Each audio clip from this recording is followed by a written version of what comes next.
উপস্থিত আমার প্রিয় অনেক গুণীজন, নাম বলতে গেলে লম্বা হবে, তারপরেও দুই চারজনের নাম তো বলতেই হবে, না বললেই না। আমরা এখানে উপস্থিত হয়েছি বহু চলচ্চিত্রের শুভ মহরত অনুষ্ঠানে। সাইমন তারেক আমার ছোট ভাই, সে একটা টিম তৈরি করেছে 10 জন পরিচালককে নিয়ে। এটা এর আগে আমি কখনো শুনিনি, চিন্তাও করিনি। এটা একটা বড় মহৎ একটা কাজ করতে পেরেছে, সেজন্য সাইমন তারেককে আমি ধন্যবাদ জানাচ্ছি। এই ছবিতে অভিনয় করছেন যিনি বউ চরিত্রে, তাকে লাগছেই বউয়ের মতো। আর স্বামী যিনি হয়েছেন উনি হলেন বিয়ে থায়েব, তাকেও মনে হচ্ছে একজন সুপুরুষ এবং স্বামী মনে হচ্ছে। বাংলাদেশের মানুষ, আমি আশা করব এই চলচ্চিত্র দেখবে।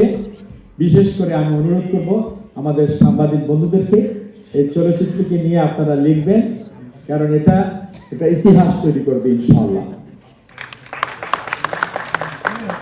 এখানে উপস্থিত আছেন আমাদের সকলের শ্রদ্ধেয় ভাজন, অনেক বড় মাপের একজন পরিচালক দেলোয়ার জাহান জন্টু, যিনি একটু আগে গান শোনালেন, তাকে আমি ধন্যবাদ জানাচ্ছি।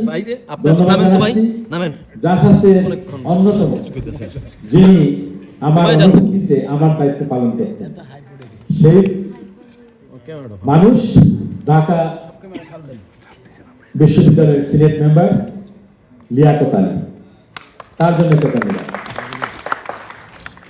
এখানে উপস্থিত আছেন আরো কয়েকজন সাংবাদিক আছেন, শিল্পী আছেন, পরিচালক আছেন, সবার নাম বলতে গেলে সময় লাগবে।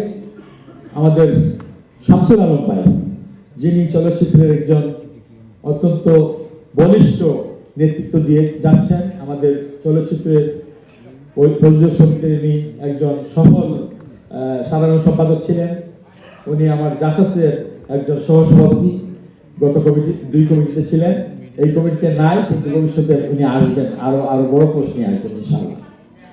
তাকেও আমি ধন্যবাদ জানাচ্ছি। এখানে সাইমন তারেকের যে আরো 9 জন আছেন পরিচালক, তাদের নাম আমি জানি না, তাদেরকেও আমি ধন্যবাদ জানাচ্ছি আমার পক্ষ থেকে এবং জাসাসের পক্ষ থেকে। বন্ধুগণ, আমরা সবাই চাইব এই চলচ্চিত্রটি সুন্দরভাবে সফলভাবে সম্পূর্ণ হবে এবং এটা ইতিহাস সৃষ্টি করবে, বাংলাদেশের মানুষের কাছে জনপ্রিয় একটা চলচ্চিত্র হবে, এই আশা ব্যক্ত করে আপনাদের সকলের শুভকামনা